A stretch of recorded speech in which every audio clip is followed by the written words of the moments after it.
Hi, this is Sarah Blasko, and you're listening to Torrent This with Dando. Welcome to Torrent This with Dando. Now, I'm joined on the line by a woman who is easily one of the most acclaimed Australian female songwriters of the past decade. She's won ARIAs for Best Female Artist and Best Pop Album, performed all over the world alongside some of the biggest names in music, and is set to release her brand new fourth studio album titled I Awake next Friday, October 26th.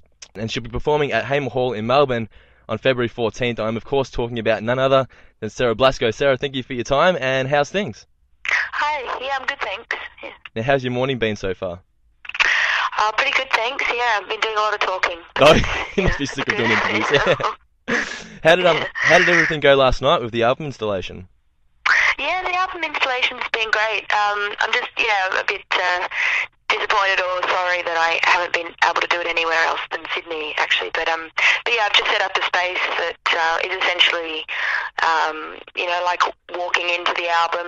There's album artwork, and people can listen to the record and see a film and things like that. And it's been really wonderful. It's been something I've been wanting to do for a while. So it's been exciting. Well, it's a pretty cool concept. I mean, not only allowing the people the chance to listen to the album, but you're also going to let them watch you perform the tracks live, all before it's even released. That's pretty cool.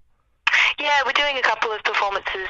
We did one last night for the launch of it, and it's really nice. I mean, it's nice to do something that's so intimate and get to meet the people that listen to your albums, and it's an exciting way to start the whole thing. Yeah. Have you been able to get a sense of what tracks might be the fan favourites yet? I don't know, actually. People have responded really well to I Awake. Yeah. It's been getting a lot of radio play and stuff like that. But yeah, there's a song called Fool that people tend to respond to. Another one called An Oyster, a Pearl. Yep. That's all I've sort of been able to work out so far. Well, that's funny, because from what I've heard so far, my favourite's got to be New Country. Was there anything that stood out during recording that could be maybe your favourite track on the album? I think there's a couple I'm particularly proud of. There's a song called Here, which is, I think, quite different from other things I've done before, and I think because that one's just the orchestra and voice, for me that felt like, I guess, an achievement of some kind, because I've just never done anything like that before. Well, there's also a short film that uses the album as its soundtrack. Do you want to tell our listeners a little bit about it? Yeah, it's mostly a clip for the song I Wake, and then but it's incorporating elements from three other songs on the record. So there's a little bit of a song that song I was just talking about called Here at the start, and then at the end there's a bit from An Oyster, a Pearl, and then a bit of Fool.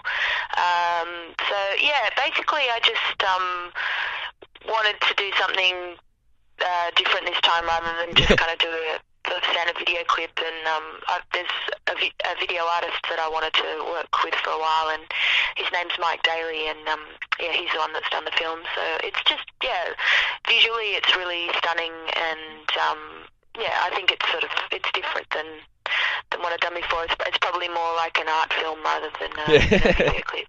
Well, it's not everyone's cup of tea. Yeah. Well, the big change on the last album was getting rid of electronic instruments, and as you said before, this time you've brought an entire symphony orchestra to the table. It's going to make for some pretty amazing shows in February. Yeah, I think it's probably going to be the most exciting thing that I've ever done, I think. It feels kind of crazy a little bit, like it's a little bit scary, but it's always really nice to do things that terrify you, I think, because it brings out something new, in what you're doing. Yeah, that's it. Yeah. Well, did the final sound produced by the Bulgarian Symphony Orchestra, did it sound just as you imagined it would in your head during pre-production? It's funny, because when Nick wrote all the arrangements, with technology these days, you can hear back the arrangements, but with like a fake orchestra kind of thing. And it's like a keyboard kind of sounding orchestra, and and so it's you get a fair idea of what it's going to sound like, but then nothing really kind of prepares you for how it sounds in reality, and also to sing with an orchestra is such a bizarre Yeah. experience. Like I was talking to someone actually last week, and I thought that they described it really well. That it's like kind of singing with a whale, like just a giant whale, because it feels like it kind of moves like that. It's very slow, and it's got a gentleness about it, but then this force, it's a kind of a massive sound. But yeah, it's kind of hard to kind of get your head around it. It's really quite strange, yeah. Well, you're performing with Orchestra Victoria in Melbourne on February 14th, which is not only the day before my wedding, but it's also Valentine's Day. Yeah. What would be the kindest and what would be the corniest Valentine's Day present you've ever received? Corniest? I don't know if I've really ever had a corny Valentine's Day. To be honest, I actually haven't had that many Valentine's Day gifts in my lifetime. I've gone out with a lot of people who, like myself, don't put maybe enough value on Valentine's Day. I don't know, I did have somebody randomly run up to me one time on Valentine's Day and give me a flower on the street, and someone who didn't know who they were. Okay. That was kind of nice, yeah. It was sort of, the flower was wilting a little bit, but other than that, straight out of someone's garden. It was a nice gesture. Yeah. Well, yeah, I don't know, yeah, they just picked it off the side of the road. Yeah, that's it, yeah. Well, there's no denying you've sung some great covers over the years, but does it annoy you that when you type Sarah Blasko into Google, it suggests your covers before it suggests your original songs? Oh, okay. Well, it can be, I mean, it's a double-edged sword, the whole thing of, I think it's very complimentary when there's a song that people really love, like, for instance, with Flame Trees. Yeah. It's just such a dearly loved song by so many people. Mm-hmm. And when people love your version of it, I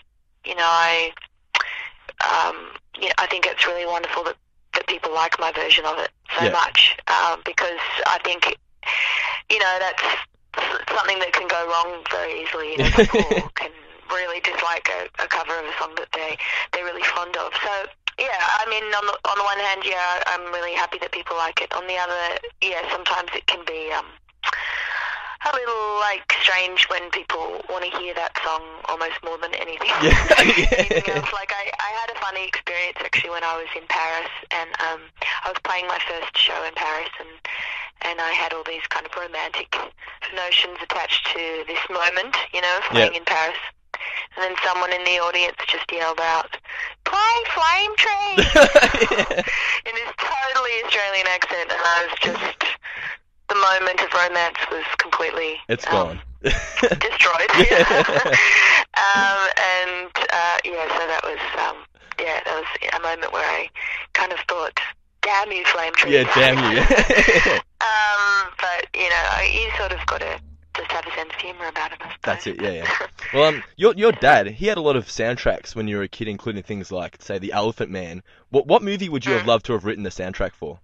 Oh, well, yeah, that's a hard one to answer, but probably my favourite, my sentimental favourite is definitely The Sound of Music. Okay. It's not everyone's cup of tea, but I love it. I think it's got some really beautiful songs. Yeah.